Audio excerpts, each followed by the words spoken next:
No niin, näin.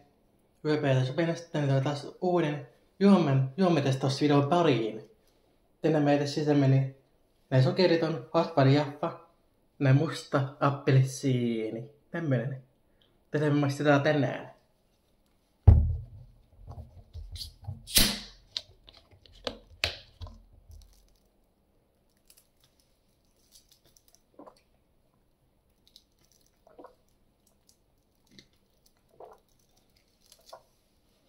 On jo hyvä makuinen. Nämä syö pikkasen Coca-Colan makuin myöskin tää appelsiini myöskin. On todella hyvä.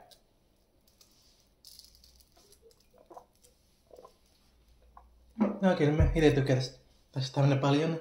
On todella hyvä. Mä annan tuolle juomalle 4/5. Oli todella hyvä makuinen. Ei mulla muuta näin. Kiitos videoni, nähdään taas. Moikka!